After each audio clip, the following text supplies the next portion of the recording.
네, 혹시 노쇼라는 말 들어보셨습니까? 노쇼. 기사를 보니까요.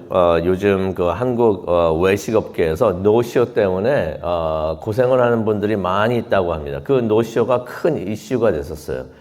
솔직히 그 식당 업계에서만 노쇼가 문제가 되는 게 아니라 축구에서도 노쇼가 돼서 몇 년 전에 그런 일이 있었죠. 유명한 축구 선수가 한국에 와가지고 사람들이 그 사람 보려고 그냥 그 스테디움을 꽉 채웠는데 플레이는 안 한 거예요. 그것 때문에 한국에서 난리 났던 일이 있고. 또 외식업계에서는 노쇼가 이슈가 되는 것이, 노쇼라는 것은 예약을 합니다. 많은 사람들 오겠다. 어떨 때는 뭐 20명, 30명 오겠다고 예약을 다 해놔가지고 음식을 다 만들어가지고 셋업을 다 해놨는데, 연락도 안 하고 안 나타나는 사람들이 굉장히 많이 있다고 합니다. 한국에서는 그런 일이 많이 있다고 그래요. 노쇼라고 그러는데, 그것 때문에 식당 하는 사람들이 큰 손해를 입는다고 하는 것을 이제 그런 기사를 본 적이 있습니다. 그런 노쇼 어떻게 그렇게 일어나나. 한국에서 많이, 미국에서는 그렇게 일어나는 일이 거의 없는 것 같아요. 왜냐면 예약할 때 다 전화번호나 그런 거 다 주고 그래가지고 그러면은 이제 난리가 나고 그러는데, 그런데 오늘 말씀을 읽다 보니까 천국잔치에도 노쇼가 일어났던 것을 우리가 보게 됩니다. 무슨 일이 있었는가 한번 보기를 원하는데요. 15절을 보게 되니까 예수님께서 오늘 잔치집에 가셨는데 함께 먹는 사람 중에 하나가 갑자기 이런 말을 합니다. 하나님의 나라에서 떡을 먹는 자는 복되도다. 하나님의 나라에 들어가서 떡을 먹는 자는 무엇을 말하는 것입니까? 천국에 들어가는 사람들을 말하는 거죠. 천국에 들어가는 사람들은 복되도다라고 말씀을 하시니까, 그런 말을 하니까 예수님께서 그 천국에 들어가는 것에 대해서 한 비유를 이야기를 해 주십니다. 한 비유를 이야기해 주시는데 여기에 노쇼 하는 사람들이 있다는 것입니다. 이 비유가 이제 16절부터 나오는데요. 한 남자가 큰 잔치를 준비하고 손님들을 초대를 합니다. 잔치 이렇게 해보신 적 있으시죠? 잔치를 딱 준비하면서 사람들 보고 오라고 초청을 합니다. 근데 당시에는 어떤 문화가 있었냐면요. 어떤 사람이 큰 잔치를 준비하고 사람들을 초청할 때는 미리 사람들에게 날짜를 알려줘요. 이날 우리가 잔치를 하니까 이날은 꼭 오십시오. 캘린더에다가 다 기록해 두시고 이날은 꼭 비워두시고 꼭 오십시오 하면 사람들이 그때 오겠다고 오케이를 합니다. 예약을 하는 거죠. 오겠습니다 라고 약속을 합니다. 근데 시간은 안 알려줘요. 그 당시에 왜 그런 풍습이 있었는지는 저도 잘 모르지만 아마 음식을 준비하고 그래야 되니까 그 시간을 안 알려줬던 것 같아요. 하지만 날짜는 알려줍니다. 날짜는 알려주고 이날 꼭 오십시오 하면 그때쯤 되면 또 연락하겠습니다 하면 초청받은 사람들이 알겠습니다. 꼭 가겠습니다 하고서 그렇게 답을 줍니다. 그런데 이제 오늘 말씀을 보니까 17절을 보니까 그날이 됐어요. 그날이 돼가지고 잔치 준비를 이제 주인이 다 한 다음에 미리 이전에 오겠다고 약속한 사람들에게 다시 초청을 합니다. 이제 준비가 다 됐으니까 이제 오십시오. 그러니까 여기 비유에 보면은 이제 우리가 잘 아는 내용이죠. 여러 번 뭐 읽기도 하고 듣기도 하고 그래서 잘 아는 내용인데 못 오겠다고 하는 사람들이 어떤 사람들이냐면 이미 이전에 오겠다고 약속을 했던 사람들이에요. 근데 정작 그 시간이 되어서 오라고 하니까 그때 와서 노쇼 하기 시작을 했다는 것입니다.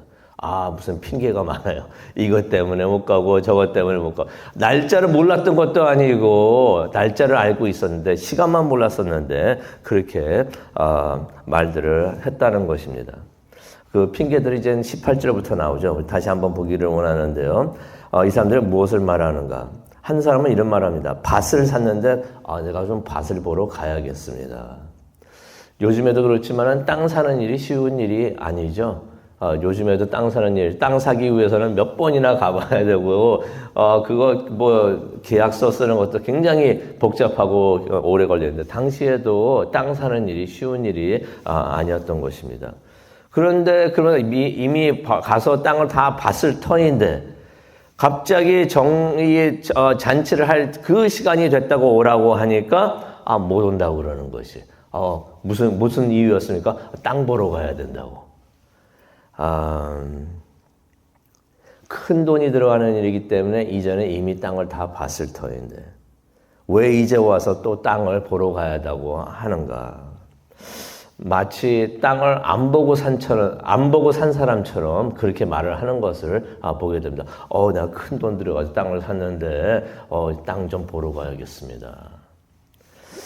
그리고 잔치는 주로 저녁 시간에 이루어졌습니다. 저녁 시간은 당시에는 뭐 우리 가로등도 없고 그러는데 해 떨어지면은 깜깜해지는 것이. 깜깜해진 다음에 무슨 땅을 보러 갑니까? 이 사람이 이렇게 말하는 사람 그냥 구차한 핑계죠. 가기 싫었던 거예요. 그 잔치에 가기 싫으니까 이렇게 핑계대는 것을 우리가 보게 됩니다. 두 번째 핑계는 어떤 핑계가 나옵니까? 19절에 나오죠. 솥 5결이 솥 5쌍을 샀다는 것입니다. 솥 5쌍을 샀는데 가서 시험해 봐야겠습니다. 이게 무슨 말이냐면은 소를 샀는데 이 소가 건강한지 잘 움직이는 소인지 튼튼한 소인지 가서 한번 트라이해 봐야겠습니다 라고서 말을 하는 것입니다. 그런데 가만히 생각해 보면 그런 생각이 들어요. 소 5쌍을 사는데 시험도 안 해보고 사시겠습니까? 자동차를 사는데 시운전 한번 안 해보고 차 겉만 딱 보고 이거 오케이 이거 사겠습니다 하겠습니까? 이 차 사는 것도 큰 돈이 들어가는 일이고 또 소를 5쌍이나 사는데 큰 돈이 들어가는데 소가 튼튼한지 건강한지 뭐 눈도 보고 귀도 보고 이빨도 보고 잘 움직이는지 그것 또한 본 다음에 살 터인데 이제 와서 이미 샀는데 이제 와서 그 소를 시험해 보겠다는 것이에요. 그리고 이 사람은 그러죠. 이 말씀을 보게 되면 시험하러 가고 있습니다 라고 말을 하고 있습니다. 가고 있으니까 잔치에 못 갑니다 라고 말을 하는 것입니다. 잔치에 갈 마음이 없었던 것이에요. 이 사람이. 세 번째 사람은 어떻습니까? 20절에 나오죠. 결혼을 해서 갈 수가 없습니다. 결혼이라는 것은 몇 달 전부터 아니면 뭐 1년 전부터 계획을 하는 것입니다. 이 잔치하는 사람도 날짜를 알려줬어요. 이미 결혼하는 사람이 그 날짜를 알고 있었어요. 그런데 갑자기 결혼을 했기 때문에 못 온다고 말을 하는 것입니다. 근데 알면서도 그렇게 계획을 했다는 건데 근데 가만히 생각해 보면은 결혼한 것하고 잔치에 가는 것하고 무슨 상관이 있을까? 그런 생각을 합니다. 무슨 전쟁터에 나가는 것도 아니고 전쟁터라면 이해가 돼요. 결혼해가지고 내 아내가 있는데 새 신랑인데 전쟁터에 가지 못합니다 라고 말을 할 수가 있어요.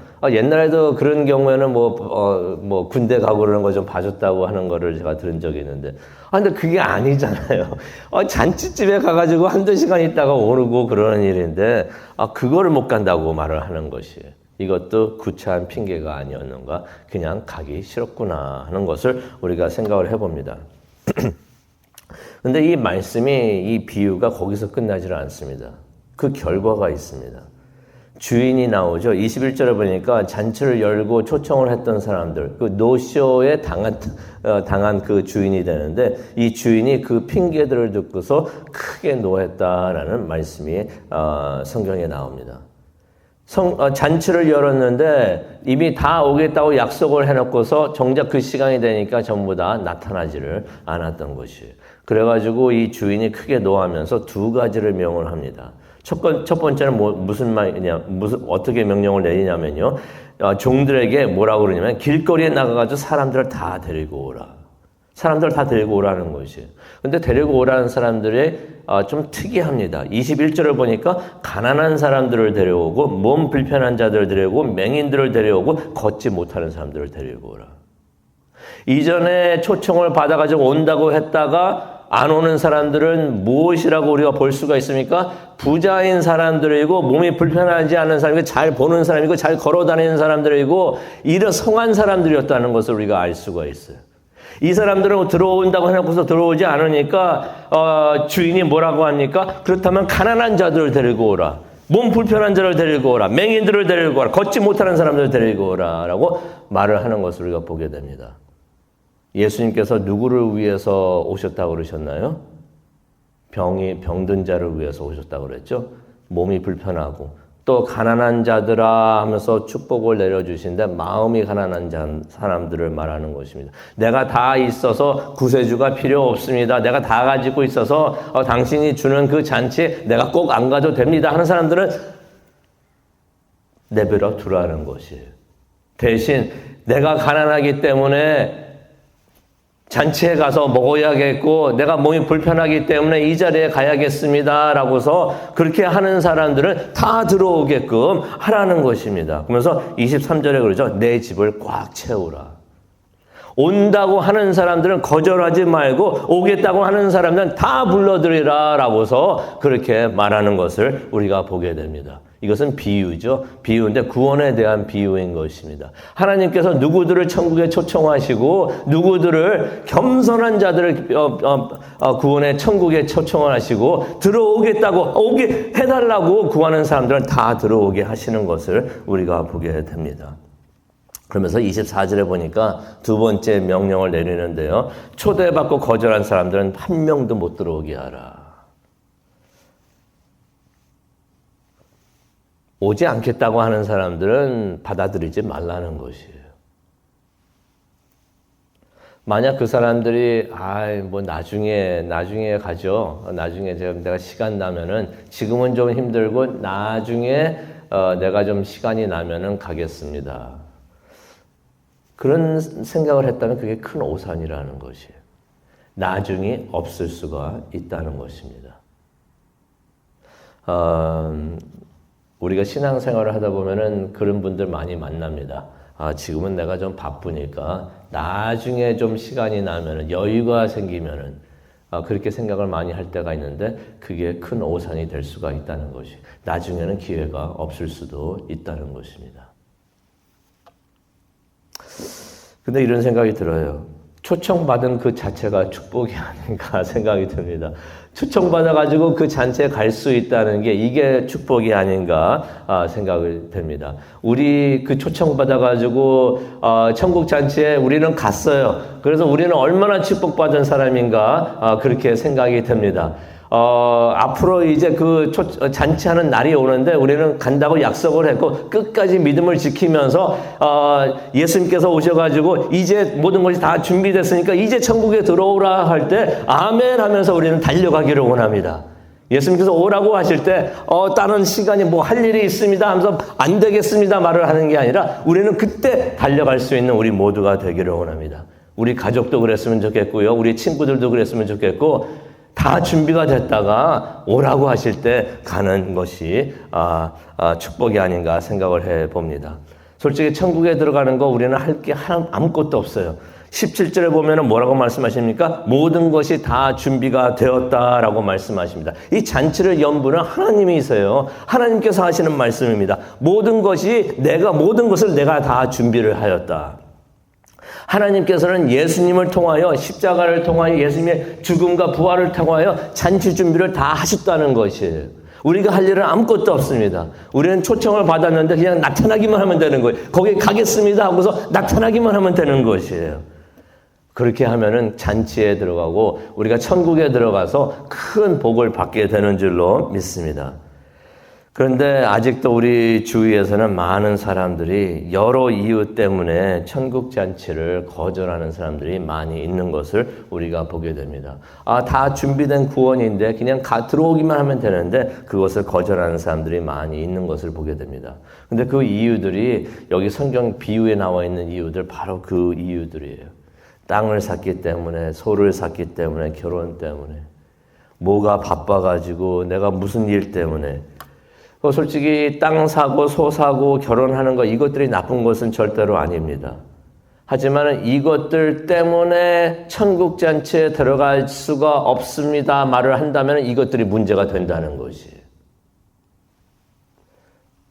우리는 하나님의 영적 천국 잔치에 우리가 적극적으로 참여하는 우리 모두가 되기를 원합니다. 다른 일 때문에 하나님께서 초청해 주시는 그런 천국 잔치에 그 전체에 가는 것을 거절하는 일이 하나도 없기를 바랍니다. 우리 가족도 그렇고요. 우리 친구들도 그렇고 친척들도 그렇고 무슨 일 때문에 못 가겠습니다. 무슨 일 때문에 안 되겠습니다. 그 일 자체가 나쁜 것은 아니지만 그것 때문에 하나님의 초청에 거절한다면은 이것은 문제가 아닌가. 우선순위에 우리가 하나님을 먼저 두고 하나님께서 초청하시는 일에 우리가 응하는 우리 모두가 되기를 원합니다. 우리 주변에서 혹시 이 일 때문에 갈까 말까, 초청에 갈까 말까 고민하는 분들이 있으면은 우리가 격려해주면서 꼭 가십시오, 함께 가십시다라고서 우리가 격려하는 우리 모두가 되고 또 그분들을 위해서 기도하는 이 시간 되시기를 간절히 축원합니다. 기도하시겠습니다. 사랑과 은혜가 충만하신 하나님 아버지 감사합니다. 오늘 천국에 들어가는 이야기에 대해서 예수님께서 들려주신 그 비유에 대해서 보게 해주시니 다시 한번 감사드립니다. 하나님 이 말씀을 우리가 다시 한번 묵상을 하면서 하나님께서 우리를 천국잔치에 초청해 주신 것 감사할 수 있게 하여 주시옵소서. 그래서 우리가 그 시간을 잘 기다렸다가 예수님께서 천국문을 여시고 오셔서 다 들어오라고 할 때 기뻐하면서 달려갈 수 있는 우리 모두가 되게 하여 주시옵소서. 또 그 시간에 우리 가족과 친척들과 친구들과 이웃들과 함께 손잡고 나갈 수 있는 우리가 될 수 있도록 우리가 우리 주변에 있는 사람들을 위해서 기도할 수 있는 우리 모두가 되게 하여 주시옵소서. 이 시간 그런 분들을 위해서 기도하기를 원합니다. 아직 구원받지 못한 분들을 위해서 기도하기를 원합니다. 이 시간 함께 하여 주시옵시고 하나님 도와주시옵소서. 감사합니다. 예수님의 이름으로 기도합니다. 아멘.